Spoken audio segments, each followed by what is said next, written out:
Se você está acompanhando o noticiário com a gente desde cedo, já sabe que lá na Câmara dos Deputados decidiram aprovar um combo daqueles projetos que causam espanto e muitas vezes indignação na população. Tanto a PEC da blindagem, como depois também a urgência para a votação do projeto de anistia. Vamos conversar sobre esse assunto com o Guilherme Franz, que é gerente de pesquisa e advocacy da Transparência Internacional Brasil. Guilherme Franz, muito obrigado pela gentileza de estar conosco aqui no Jornal da CBN. Bom dia. Obrigado, bom dia, Milton, bom dia, Cássia. Bom dia.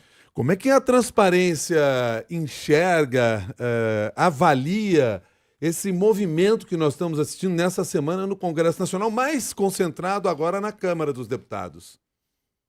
Bom, nós vimos o avanço aí de pautas corporativas de interesse dos próprios parlamentares, né? Tantos assuntos para serem discutidos pelo Congresso Nacional, demandas sociais legítimas, mas a prioridade ficou para as pautas que beneficiam os próprios parlamentares principalmente. A PEC da blindagem representa aí um grave retrocesso para o Brasil, ameaçando garantir uma cultura de impunidade para parlamentares que cometam crimes contra a democracia, crimes de corrupção, desvios, mas também até mesmo crimes comuns, né, como homicídio e outras formas de violência. Então é bastante preocupante. E ainda cria uma situação, né, Guilherme, em que a gente pode ter o Congresso brasileiro sendo usado como um lugar seguro para pessoas que cometam crimes. Não só o Congresso Nacional, Cássia. Existe uma grande probabilidade de que essas normas sejam estendidas às assembleias legislativas, o que vai fazer com que os deputados estaduais se beneficiem dessa mesma exigência de aprovação da sua Casa Legislativa. Se a gente já vê o Congresso Nacional, que está sujeito aos holofotes da imprensa nacional, não se constrangendo para abrir esse tipo de processo e autorizar a responsabilização de parlamentares federais, a gente pode imaginar o que vai acontecer nas assembleias estaduais.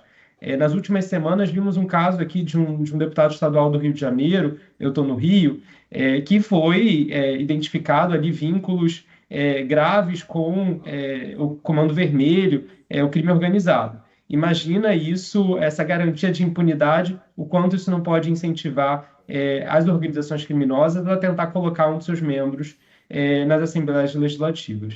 Agora, o argumento dos parlamentares que estão defendendo a PEC da blindagem é de que é uma proteção ao STF que estaria extrapolando suas funções e coagindo os parlamentares com decisões que colocariam ali impedimento, por exemplo, a determinados posicionamentos dos deputados e senadores, etc.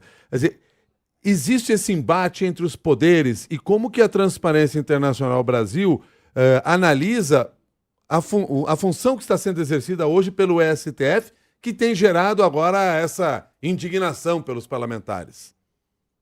Bom, a PEC da blindagem é claramente uma reação ao avanço das investigações com relação aos desvios com a utilização de recursos de emendas parlamentares.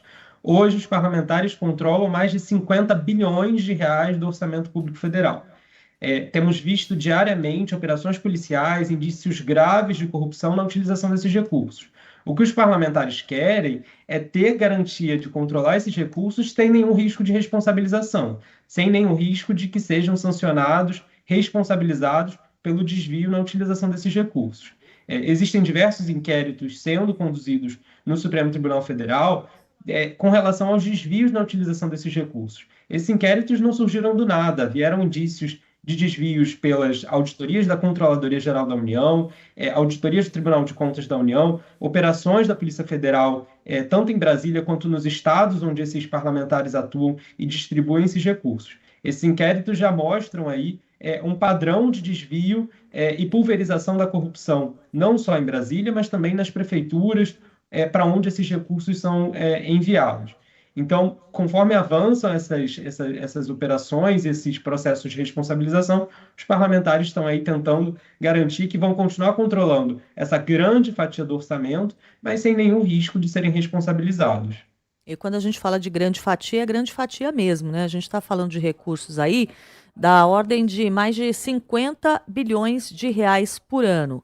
Recursos que, sendo desviados, podem ser usados, inclusive, para manter no poder ou para levar ao poder determinado tipo de político, né? Esses 50 bilhões correspondem aí, Cássia, a 1/4 da capacidade de investimento da União. Isso se refere ao orçamento livre, né? Que não é aquele orçamento que está preso a pagamento de salário, custeio da máquina. É um valor substancial que deveria vir acompanhado do mesmo nível de controle, transparência e eventual responsabilização. Mas, pelo contrário, o que temos visto é um esforço dos parlamentares de manter controle sobre esses recursos, já com vistas às eleições de 2026, quando a gente espera que o investimento que fizeram ao longo dos últimos 4 anos, nos seus prefeitos, nos seus vereadores da base, vão reproduzir, vão gerar benefícios eleitorais. As chances de que nós teremos um Congresso Nacional em 2027 ainda mais viciado na mania das emendas parlamentares e beneficiado por esses recursos é muito grande. E aí vai ser um Congresso ainda mais antenado com a cultura da impunidade que nós vimos prevalecer na Câmara dos Deputados ontem. Guilherme França, muito obrigado pela sua análise aqui no Jornal da CBN. Um bom dia para você. Bom dia, obrigado. Obrigada. Guilherme França é da Transparência Internacional Brasil. Conversou com você agora que são 9h12.